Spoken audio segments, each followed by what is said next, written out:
आबाद नगर गांव की।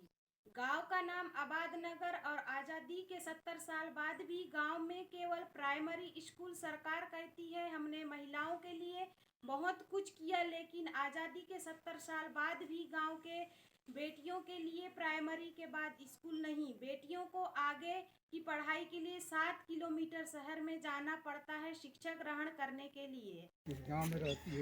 आपका नाम क्या है? नीलम गुप्ता। नीलम गुप्ता। आप कौन सी क्लास में पढ़ती हो? 9th class. आप आबाद नगर गांव में रहते हो, यहाँ पे कौन सी क्लास तक स्कूल है? यहाँ पर सिर्फ 5th क्लास तक स्कूल है। बाकी बच्चे कहाँ पढ़ने जाते हैं 5वीं के आगे? बाकी बच्चे शहर में पढ़ने जाते हैं, गदरपुर, केलाखेड़ा या फिर रुद्रपुर। गदरपुर में हायर सेकेंडरी स्कूल है 12वीं तक? हाँ। इंटर कॉलेज जिसको बोलते हैं? हाँ, इंटर कॉलेज है। यहाँ से कितने किलोमीटर दूर है? यहाँ से 7 किलोमीटर दूर है। लड़के तो चले जाते होंगे, लड़कियों को दिक्कत नहीं होती होगी? होती होगी। आपको ऐसा लगता है कि 5वीं के आगे भी यहाँ स्कूल खुलना चाहिए? होना चाहिए। कभी आप लोग ने या गांव के लोगों ने शासन से मांग किया कि भैया यहाँ की बच्चियाँ जो है पढ़ने बहुत दूर जाती है तो स्कूल होना चाहिए? किया था, बट सरकार ने कोई रिप्लाई नहीं दिया। नहीं दिया। तो आप लोग शासन से ऐसा कोई मांग करते हो कि ये सरकार कहती है कि हम महिलाओं के लिए बहुत कुछ करते हैं, महिलाओं के लिए हमने बहुत कुछ किया है, तो कन्याओं के लिए भी कुछ करे, कम से कम यहाँ हायर सेकेंडरी तक ना हो तो मिडिल स्कूल तो खोल दे, ऐसी मांग करते हो? हाँ, की थी। अच्छा, सरकार ने रिप्लाई नहीं दिया। नहीं, अब अभी तो करते हो ना? हाँ। आप चाहते हो ना कि सरकार स्कूल खोले? हाँ। अच्छा, इस गांव में और कोई ऐसी समस्या है जो कि शासन नहीं सुनती है और उनको हल करना चाहिए? हाँ, हमारी ये रोड है वो मतलब कौन सी रोड है? ये वाली।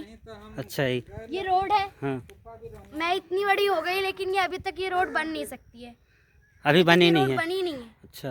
और नेक्स्ट बार वो वाली रोड है, वो वाली रोड तक अभी तक नहीं बनी है। अच्छा, तो ये बताओ कि यहाँ के जैसे सरपंच है, सरपंच को क्या बोलते हैं आप लोग? मुखिया, प्रधान? हाँ। है ना? उन्होंने शासन से मांग नहीं किया कि सड़क बननी चाहिए? पता नहीं की है उन्होंने मांग की नहीं की है।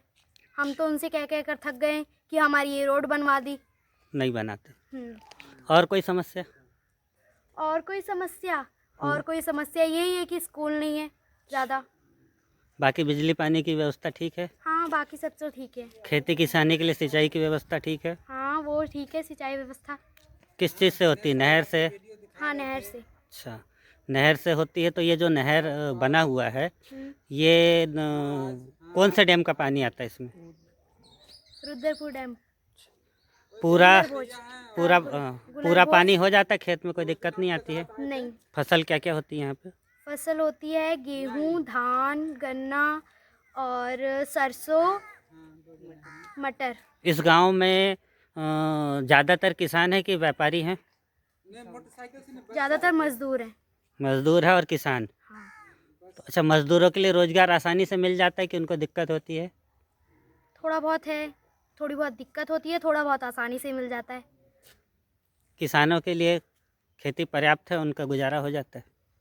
हाँ। अच्छा, एक बात और है, अगर शासन स्कूल यहाँ पे नहीं खोलती है मिडिल क्लास तक, तो आप लोग कोई ऐसा काम करोगे जिससे शासन को मजबूर होना पड़े स्कूल खोलने के लिए? हाँ, ऐसा ज़रूर काम करेंगे। अच्छा, तो आप लोग अपने साथी, मित्र, अपनी सहेलियों को लोग ऐसा काम करोगे? हाँ। तो साथियों, अभी हम बात कर रहे थे आबादपुर के गांव की बच्ची से जिन्होंने यहाँ की समस्या बताई है। शासन यहाँ कोई समस्या सुलझाने के लिए तैयार नहीं है।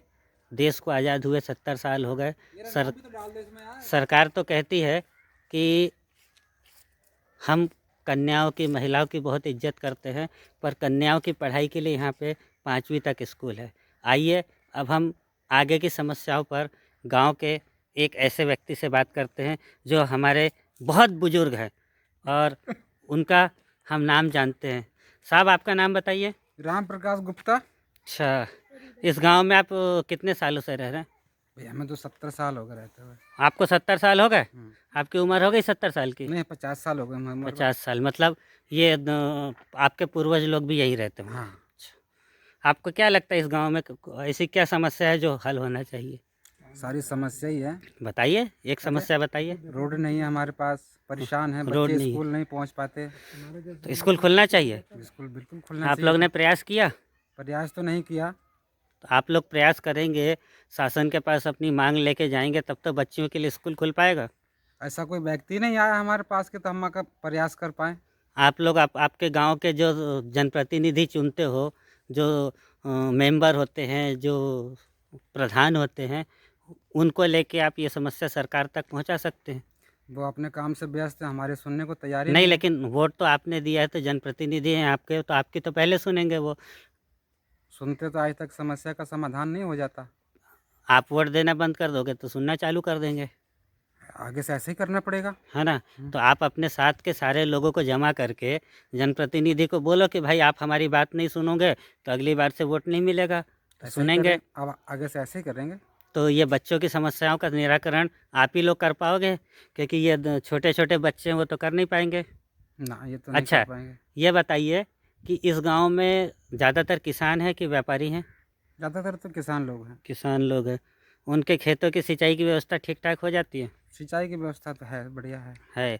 अच्छा, किसानों को कोई ऐसी समस्या आती है कि फसल उत्पादन के बाद में मंडियों में बेचना, या उसको बेच के जब हम उसकी राशि मिलती है, इसमें कोई समस्या आती है कि सब आसानी से हो जाता है? आसानी से तो नहीं होता, समस्या तो आती है जो कि धान गेहूं का मूल्य दाम नहीं मिल पाता है हुँ, और हम लोगों को कम दाम में अपना अनाज बेचना पड़ता है हुँ। और पैसा भी हमको सही टाइम से नहीं मिल पाता है। तो सरकारी मंडियाँ होगी ना, वहाँ रेट तो तय होगा कि भाई कितने में बिकना चाहिए?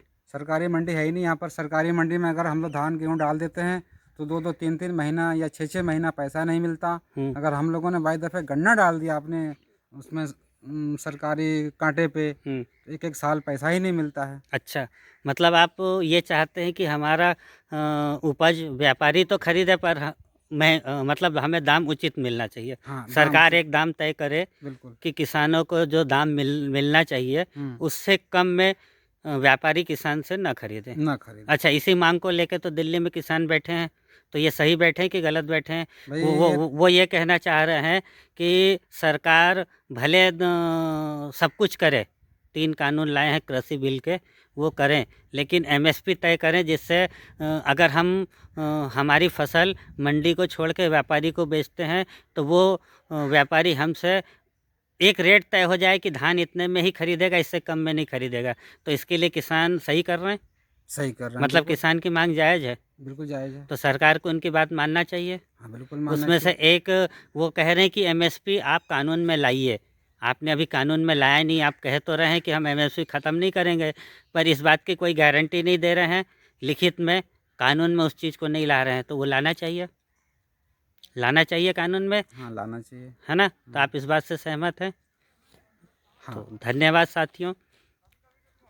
अगर आप हमारे इस चैनल से सहमत है और हमारी खबर आपको अच्छी लगे, तो हमारे चैनल को लाइक, सब्सक्राइब और शेयर करें। धन्यवाद।